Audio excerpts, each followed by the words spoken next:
9 times out of 10, when I'm talking to someone about a new EV, whether it's a friend or a family member or even someone in the automotive industry, and the conversation wanders onto affordable EVs like the Chevy Bolt that's right next to me, I end up having to bite my tongue. Because inevitably out of their mouths will pop statements like, yeah, but it's not as fast as a Tesla, it's not as sexy as a Tesla, it doesn't handle as well as a Tesla, it's not as good as a Tesla.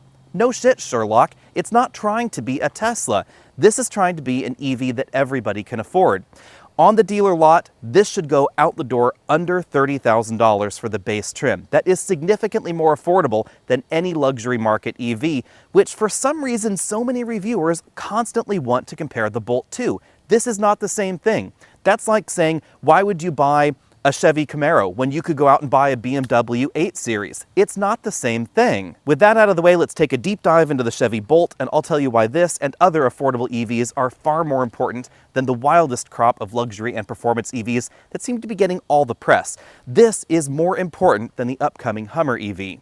For this model year, Chevy is going to be bringing us 2 different Bolts in the United States. We're going to be getting this regular Bolt, and then we're going to be getting the Bolt EUV, which is slightly longer than this and styled a bit more like a crossover. The 2 vehicles look very much alike up front, but there are some subtle differences. The front end in the Bolt EUV is a little bit blunter, giving it a little bit more of a crossover appearance. But the 2 vehicles are relatively similar in the other dimensions.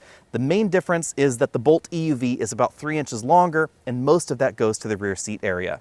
Aside from that, the bulk of this vehicle is the same as the pre-refresh Bolt. So we get the same motor under the hood, we get the same battery pack, and relatively similar charging times. The DC fast charge time is exactly the same. The refreshed front-end design definitely makes this look a little bit wider than the outgoing model, although that's just an optical illusion. This is still a subcompact vehicle, and as such, it is narrower than a Corolla or a Civic. Dimensionally, the Chevy Bolt is about the same size as the Kia Soul. This is a little bit smaller at 163.2 inches. The EUV is longer than this at 169.5, but it shares a very similar profile. That profile is definitely less boxy than the Soul, and as a result, more aerodynamic. That could be one of the reasons that Kia decided not to bring us the next generation Soul EV. But I think the real reason is that everybody seems to be focused on more expensive, sexier, faster, better performing EVs, and that's why instead they're bringing us the considerably more expensive EV6. And that means that as far as Kia competition goes, the closest competitor to this is going to be the Niro EV. The Niro EV is a little bit bigger than this. It's a little bit more of a compact hatchback, but the range is not going to be quite as good. The changes to the rear end of the Bolt are a little bit more obvious than the changes up front. We get new tail lamps that don't have the squiggles that we saw before. The turn signals are still down here at the bottom of the bumper, and there's a reason for that. You'll also find the brake lights down there because this hatch opens and the light modules go with it. And if the light modules are movable like that, they have to have either redundant modules down lower on the bumper or simply have those lights down there like they do in the Bolt. Interesting bit of trivia, we see something very similar in modern Audi models for exactly the same reason, because their light modules move with the hatch as well. Under the hood, we find the same electric motor as before. This is a 200 horsepower motor that produces 266 pound-feet of torque. It's mated to the same 65 kilowatt-hour lithium-ion battery pack that's positioned completely underneath the vehicle. This does use a skateboard platform like we find in other modern EVs, but GM was really laser-focused on making this space-efficient, and that's part of the reason why the motor is up front and not in the back. If they'd put the motor in the rear, that would have compromised the cargo area, and you would have had a pretty similar sized vehicle, because the front end of a car like this has to have crash structures, the cooling has to be up here, the air conditioning compressor, etc. All that's located under the front anyway. Adding the electric motor doesn't actually take up that much space, and that's why you'll notice this hood is pretty short. With an EPA rating of 259 miles of range for that 65 kilowatt-hour battery pack, it's obvious that this is notably more efficient than the larger and fancier EVs that you'll see on the market. Something like the Ford Mustang Mach-E will only go 11 more miles in the EPA test cycle than this vehicle, and it has a battery that is considerably larger, 98 kilowatt-hours in the Mustang Mach-E that I have. Now, obviously, that's not the same thing as this either. It's a very different kind of EV. It's a lot faster, it's a lot more expensive, it has all-wheel drive, and it's shaped a little bit differently. It's also much bigger. The upside is obviously performance and handling. The downside is efficiency. It's going to cost more to drive. And it's also going to take longer to charge the battery. This has an onboard 11.5 kilowatt charger, so if you're plugging this into a level 2 charge cord that you have installed at home with a 48 amp charger, this will gain range faster than the Mustang Mach-E, even though they're charging at the same rate, because it doesn't take as many kilowatt hours to go the same distance in this vehicle. If you take a look at the spec sheet, there is one glaring problem for the Bolt as far as its use as an everyday EV goes. If you're the kind of person that's looking at buying a Civic or a Corolla or a subcompact hatchback or a subcompact crossover and you'd like to go electric, there could be one problem if this is your only vehicle: the DC fast charge speed.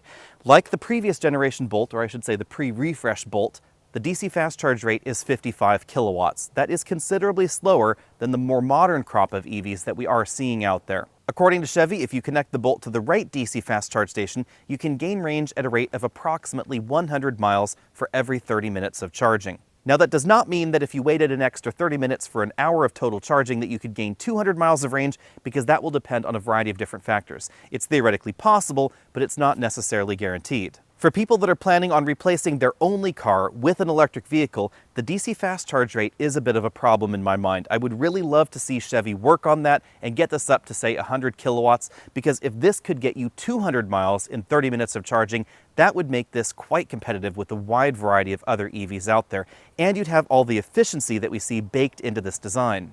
The reality, of course, is that the vast majority of charging happens either at home or at the office, and in those situations, the Bolt is going to be like every other EV out there. In fact, it's going to be faster than many of them, because the onboard charger is rated at 11.5 kilowatts. So if the battery was completely depleted, you'd actually be able to fill this battery all the way from 0 to 100% within the average workday, just under 7 hours. If, on the other hand, you don't have access to a level 2 EVSE and you charge this at 110 volts, it could take up to 65 hours to completely charge the battery pack. I don't think that's that big of a problem, however, because this is much more efficient. So charging this for 8 hours on just a regular 110 volt outlet will give you more miles of range than doing the same thing in something like a Ford Mustang Mach-E. Moving to the inside, the biggest change for me has to be the front seat design. This is significantly more comfortable than the pre-refresh Bolt. The front seat design for the driver and front passenger is new, and it's definitely wider across the back section. I found it awfully narrow in the first version. We have two-way adjustable lumbar support, a manual tilt telescopic steering column here, and the front passenger seat does not have the same range of motion as the driver, but it does have the new design. Jumping into the back seat, we find an impressive amount of space. I have about 4.5 or 5 inches of legroom with that front seat comfortably adjusted for me at 6 feet tall. If I lean my head back all the way to the headrest, my hair is brushing the ceiling, but it's not touching the ceiling. And if I'm sitting in a more natural position like this, there's about 1 inch of headroom left.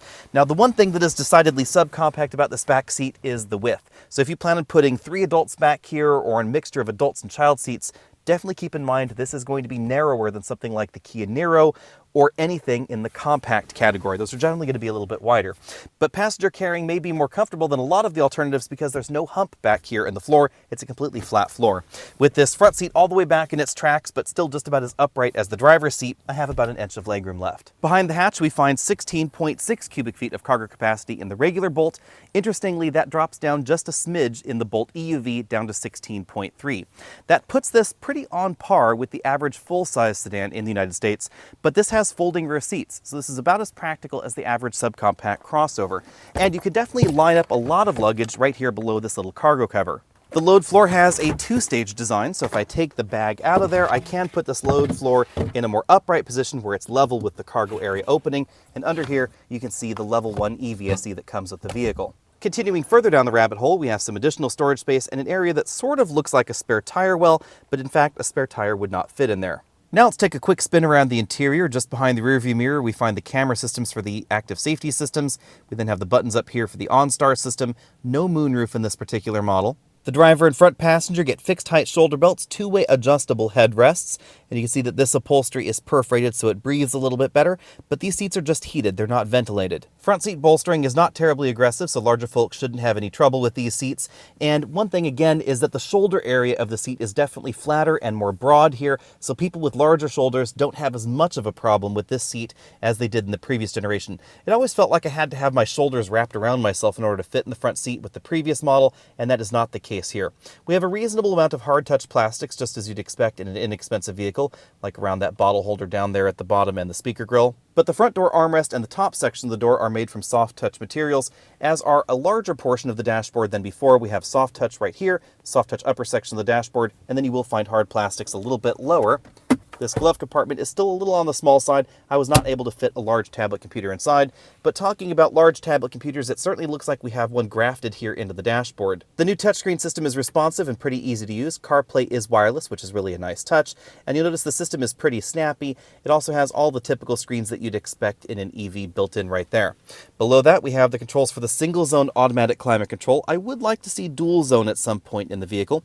We have a wireless charging mat down there, a sport button, traction control disable button, lane keeping assist button, and then the hunt and peck style shifter that we see in a number of other vehicles, GM style here. So you'll notice that the entire button does not move for reverse, just that front toggle right there. We then have a button for neutral and then a same pull toggle back there for drive. This is the one pedal driving mode button, so it will take you to a complete stop and hold you there. We have an electric parking brake, a small storage area right there, and then between the two front seats, two big cup holders, a small armrest right here. Again, this is a subcompact vehicle, so it's pretty narrow.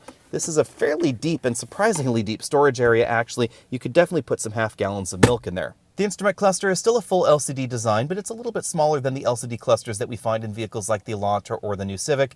There's definitely some dead space over here on each side of the screen. One of the things that I really like that GM has done with this screen is that you'll notice it's giving us a maximum and minimum for range. So it's saying based on how we're driving the vehicle, we could get up to 252 miles based on the current battery status, or as little as 175, depending on terrain, the climate, the way you're driving, etc. And then right there in the middle is the approximate estimate of 214 if we keep doing things the way that we've been doing. Right here, it's showing us 2.8 miles per kilowatt hour. This vehicle has been parked for several hours as we've been filming it and filming it and filming it. So this is absolutely not a realistic number for this vehicle. It actually is pretty close to 4 miles per kilowatt hour in terms of its average efficiency at this point. We have a 3-spoke steering wheel. There is one paddle on the back. That's something that I also like. It's a braking paddle, so I pull that and it's going to give us max regen braking. If you're not the biggest fan of one pedal driving, but you'd occasionally like to access max regen without the friction brakes, then you simply pull on that paddle. I would love to see 2 paddles where you could actually adjust the regen level, but we don't have that option in this vehicle. We do have blended braking, however. So when your foot is on the brake pedal, it engages regen braking. That's a little bit different than we see in modern Teslas.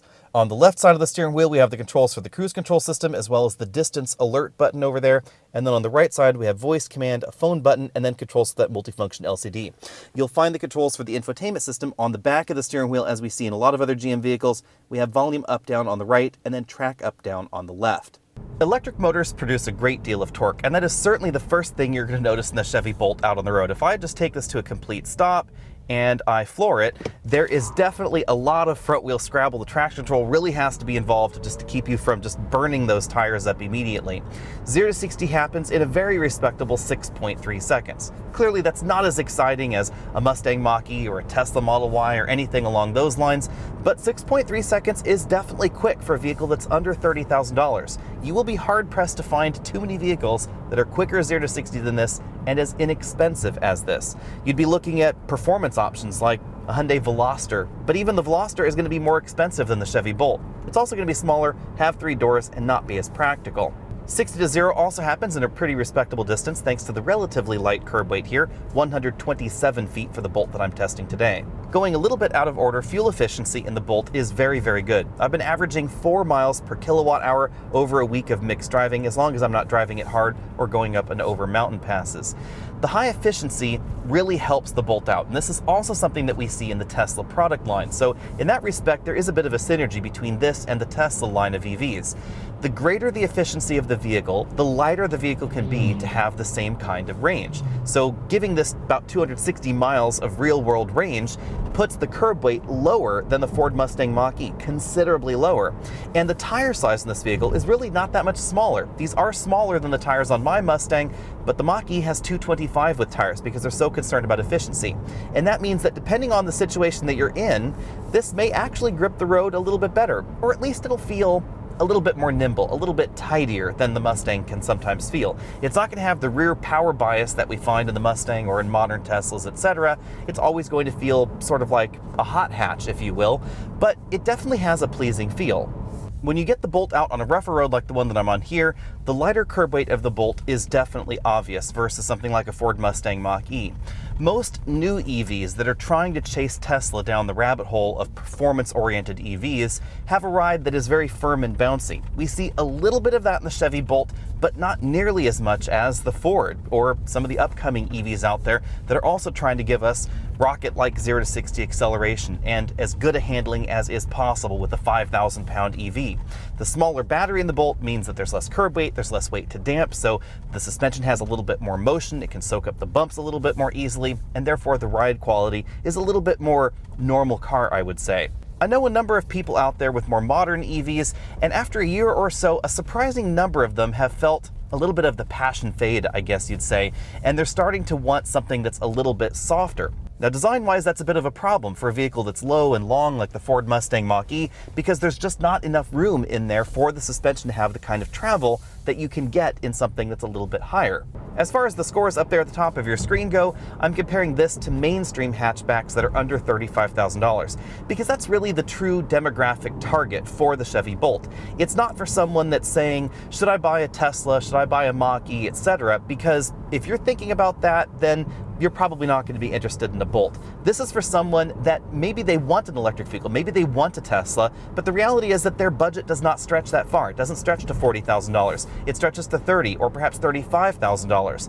And that is an important thing to keep in mind. Again, this is not the same thing as that next level up in electrification, performance EVs, luxury EVs, etc. This is an EV designed for everybody to be able to afford. You should also keep in mind that versus some of the competition when we're talking about base trims, this will get you between 50 and 30 miles more range on a single battery than the competition because this battery is bigger. This has a bigger battery than we find in the base Model 3, for instance. In my cabin noise testing at 50 miles an hour, I measured 73 decibels in here, putting this right in line with options like the Toyota Corolla hatchback or the Honda Civic hatchback. Definitely vehicles that you could consider competition to the Bolt, especially based on price. Now, some of those vehicles are going to be a little bit bigger, especially a little bit wider than the Bolt, so it's going to be easier to fit people in the back seat, but you aren't really going to find that much more cargo space in something like that Toyota Corolla. To be perfectly honest, I see a reasonable number of parallels between the average luxury compact sedan and a Tesla Model 3 versus the average mainstream hatchback and this Chevy Bolt. The Chevy Bolt definitely feels speedier. It feels peppier. That instant delivery of power from the electric motor is really fun versus the average compact hatch, just like we see in the Tesla Model 3. We have more LCDs than we find in the average compact hatch, a bigger LCD right here for the infotainment system, etc. But for many folks out there, especially people that are considering something like this for their only car, the nuts and bolts and the dollars and cents make an awful lot of difference. So let's take a dive right into that now. Before the destination charge, the Bolt will set you back $31,000. Now remember, there's no federal tax credit on the Bolt anymore, but GM has been pretty aggressive at putting cash on the hood to help compensate for that and make it a little bit more similarly priced to something like the Nissan Leaf, depending on your tax situation, and we should talk about that. The tax situation is important because it's a tax credit, not a tax rebate. In order to get the full $7,500 federal tax credit, you have to have at least $7,500 of federal tax liability. And there are lots of ways to get below $7,500 of federal tax liability for some families out there. If you've got a lot of kids, you have a lot of child tax credits. If you've got a big mortgage payment that's really early on where you're paying a lot of interest, etc., or other credits like solar credits, etc., you could end up in a place where you don't get the full $7,500 federal tax benefit. And that's a bit more important when we're talking about mainstream vehicles like this that are theoretically designed for adoption by everybody, the every American, rather than vehicles that are targeted at more wealthy people. If you're buying a Tesla Model S Plaid and you're paying $100,000 for your brand new car, chances are you've got a tax liability that could be supported by the tax credits you'd find on some of the competition, because of course Tesla has lost their federal tax credit as well. So for that kind of person, or a lot of upper middle income people in America, the tax credit may be more important than it is for people that are shopping for a Chevy Bolt or a Nissan Leaf. Now, due to the chip shortage going on in the United States right now, Chevy is not putting as much cash on the hood as they were in the previous generation Bolt, although I would expect that's probably going to come back sometime next year. Last year, at this same time, there was about $4,000 to $5,000 of cash right on the hood.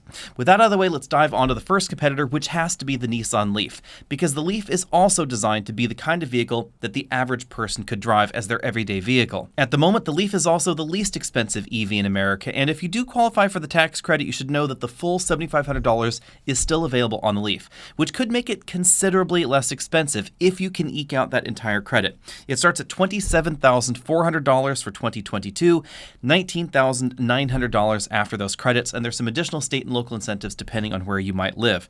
There's also about $3,000 cash on the hood if you're interested in especially the base models of the Leaf. But there are a number of things you should keep in mind. The Leaf comes with 2 different batteries and 2 different motors. The base battery gives you 149 miles of range, so significantly less than you'll find in the Bolt, at least 100 miles less, and a much less powerful motor, 147 horsepower. If you want the 214 horsepower motor and the 226 miles of range, that's going to cost you more, and that price tag generally is going to be above what we see in the Bolt. The next thing to know is that the Leaf still uses CHAdeMO for DC fast charging. In the United States, there are 3 competing DC fast charge standards. There's CCS, which has the most number of plugs at the moment in the US. There's the Tesla proprietary supercharging standard, and then there's CHAdeMO. CHAdeMO is the oldest of these 3 standards. It predates them all. Back when the original Leaf was deployed, there was no US standard for DC fast charging, so Nissan just brought one over from Japan. The downside is it didn't really catch on. The CHAdeMO standard is a little bit slower. The connector is pretty big, a little bit clunky, and most importantly, charging networks do not appear to be deploying any new CHAdeMO charging connectors in the United States. By the end of this year, I think all the ones that are planned will be installed, and that will be it. Because Nissan is moving on to the CCS standard that the Bolt uses and pretty much every other EV in North America uses. It's also worth noting that Tesla overseas has migrated to the CCS standard, and it's likely only a matter of time until we at least get an official CCS adapter from Tesla. There's some aftermarket ones. There's probably going to be an official CCS adapter from Tesla at some point in time, or likely they may move to the CCS connector, just generally speaking, in the United States at some point. If you live in an urban or suburban area and you don't plan on DC fast charging much, this is probably not going to be a big deal, but if you plan on road tripping, it's going to be a little bit trickier in the Leaf. The other sticky thing to know is that if you take a look at Nissan's website, they will reference charging times for the big battery model on a 100 kilowatt charger, and I just have never been able to find a 100 kilowatt CHAdeMO DC fast charge station. In the Bay Area, 50 to 60 kilowatts is the absolute maximum that you will generally find. There are on occasion some 80 kilowatt chargers roaming around there, but 100 kilowatts is pretty rare for CHAdeMO. Now, on the CCS side, they'll go up to 350, and that's exactly where we expect the next generation of Tesla supercharging network to end up. So with that out of the way, let's move on to the Mini Cooper SE, because this was the cheapest EV in America. Now it is the second least expensive EV, starting at $29,900. But the Mini Cooper SE is really a different kind of vehicle. This is designed for someone that has a primary car and they want an EV commuter car, and they want something that's fun, something that's cheeky, something that's cheerful, something that's different. And that's really obvious when you take a look at the range, just 110 miles of range. Now, it can DC fast charge, but you're not going to really be able to road trip very well with just 110 miles. In California, even where the charging network is pretty well laid out, that would be pretty annoying to drive from Northern California to Southern California and have to stop probably 4 to 5 times over that window to actually get down there. It's also a little bit smaller, so keep that in mind. We have 8 inches less legroom than we find in the Bolt and just a 7.8 cubic foot cargo area, so significantly smaller. It's not really practical for your only vehicle. The next practical option here is the Kona EV that starts at $34,000, so reasonably more expensive than the Chevy Bolt. Now, I'm not really going to be talking about the Kia Niro EV, which uses a related battery and drivetrain, because that starts at $39,090, so that's definitely a lot more expensive than the Bolt. Back to the Kona here. We get 258 miles of range, 201 horsepower, so really, really close to what we see in the Bolt. The two vehicles are pretty close to size.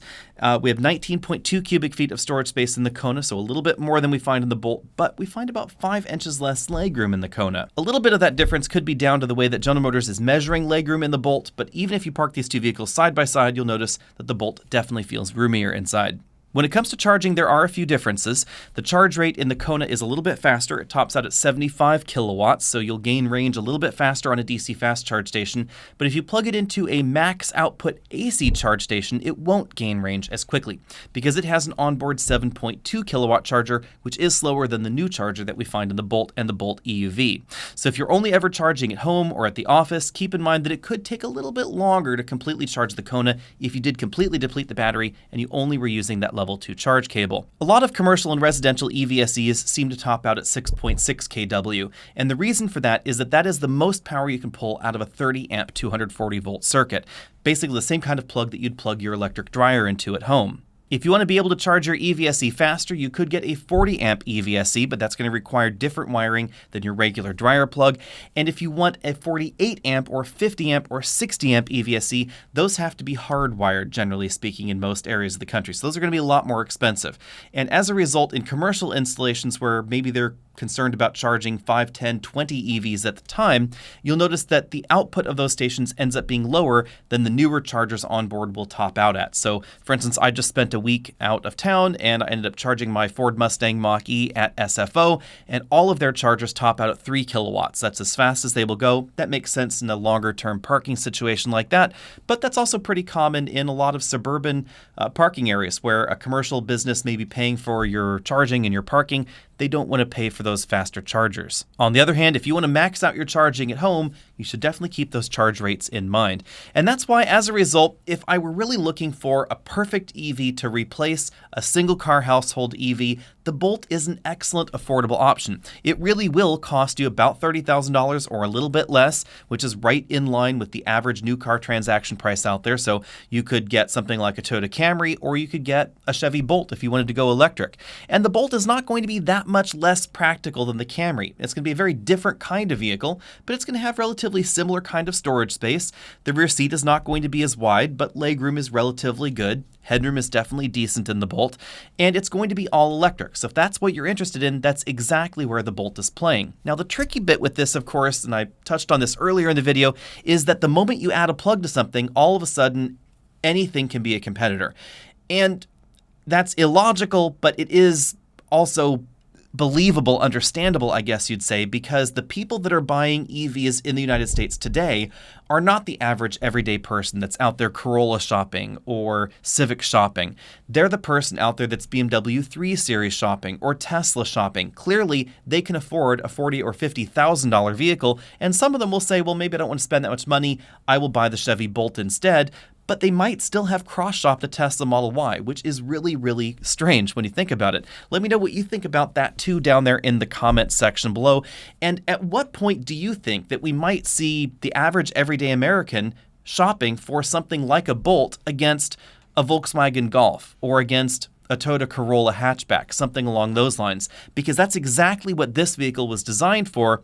And I'm not entirely clear that's what the shopper is actually cross-shopping it with.